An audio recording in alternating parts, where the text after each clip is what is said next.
ہمارے خداوند یسوع کی انجیل مقدس لوکا کے مطابق اس کا 5واں باب 17 سے 26 آیات تک۔ ایک دن یسوع تعلیم دینے بیٹھا تھا تو فریسی اور علماء شرع پاس بیٹھے ہوئے تھے، جو جلیل اور یہودیہ کے ہر قصبے اور یروشلم سے آئے ہوئے تھے، اور خداوند کی قدرت شفا بخشنے کو اس کے ساتھ تھی۔ اور دیکھو کہ کئی مرد ایک شخص کو جو مفلوج تھا چارپائی پر لائے اور چاہتے تھے کہ اسے اندر لا کر اس کے آگے رکھیں، مگر ہجوم کے سبب اسے اندر لے جانے کی راہ نہ پائی۔ تب کوٹھے پر چڑھ گئے اور کھپروں میں سے اسے چارپائی سمیت بیچ میں یسوع کے سامنے اتار دیا۔ اس نے ان کا ایمان دیکھ کر کہا، اے آدمی، تیرے گناہ معاف ہوئے۔ اس پر فقی اور فریسی سوچنے لگے کہ یہ کون ہے جو کفر بکتا ہے؟ خدا کے سوا اور کون گناہوں کو معاف کر سکتا ہے؟ مگر یسوع نے ان کے خیالات جانتے ہوئے مخاطب ہو کر ان سے کہا کہ تم اپنے دلوں میں کیا سوچتے ہو؟ زیادہ آسان کیا ہے، یہ کہنا کہ تیرے گناہ معاف ہوئے، یا یہ کہنا کہ اٹھ اور چل پھر؟ لیکن تاکہ تم جانو کہ ابن انسان کو زمین پر گناہ معاف کرنے کا اختیار ہے۔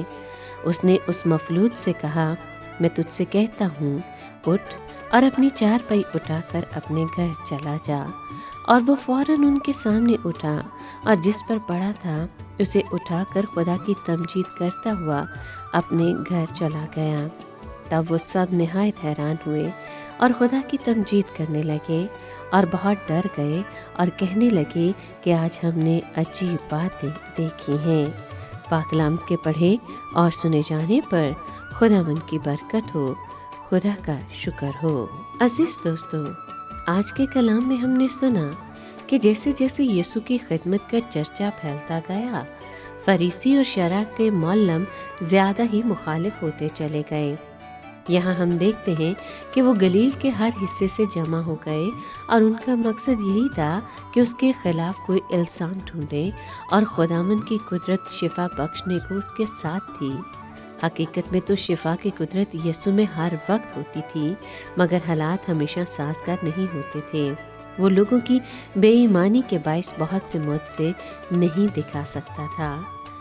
اب 4 آدمی ایک مفلوج کو چارپائی پر ڈال کر اس کے گھر تک لے آئے، جہاں یسوع تعلیم دے رہا تھا، مگر بھیڑ کے سبب وہ یسوع تک نہ پہنچے۔ چنانچہ وہ بیرونی سیڑھیوں سے چھت پر چڑھ گئے اور چھت کی کھپر ہٹا کر راستہ بنا لیا، اور مفلوج کو کھٹولے سمیت یسوع کے سامنے اتار دیا۔ یسوع نے اس ایمان کو دیکھا جو ایک ضرورت مند کی طرف توجہ دلانے کے لیے کافی تھا۔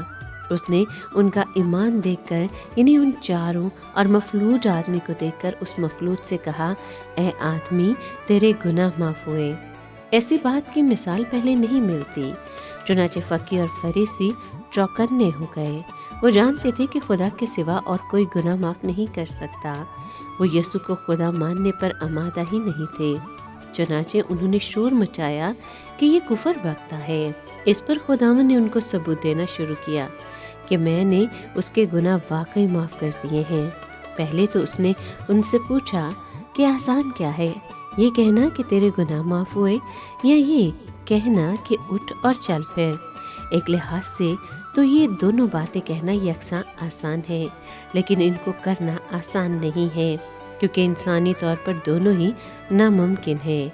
یہاں نقطہ یہ معلوم ہوتا ہے کہ تیرے گناہ معاف ہوئے کہنا آسان ہے، کیونکہ کسی طرح بھی ثابت نہیں کیا جا سکتا کہ واقعی معاف ہو گئے ہیں۔ لیکن اگر یہ کہا جائے کہ اٹھ اور چل پھر، تو سب دیکھ سکتے ہیں کہ مریض شفا پا گیا۔ فریسی دیکھ نہیں سکتے تھے کہ اس آدمی کے گناہ معاف ہو گئے ہیں، اس لیے یسوع نے وہ معجزہ کیا جسے دیکھ سکے اور جس سے ان پر ثابت ہو جائے کہ اس آدمی کے گناہ معاف ہو گئے ہیں۔ اس نے مفلوج کو چلنے پھرنے کی قوت عطا کر دی، لیکن اس لیے کہ تم جانو کہ ابن آدم کو زمین پر گناہ معاف کرنے کا اختیار ہے۔ ابن آدم کا لقب مسیح کی کامل بشریت پر زور دیتا ہے۔ خداوند کے حکم کی فرما برداری میں وہ مفلوج آدمی اٹھ کھڑا ہوا اور اپنی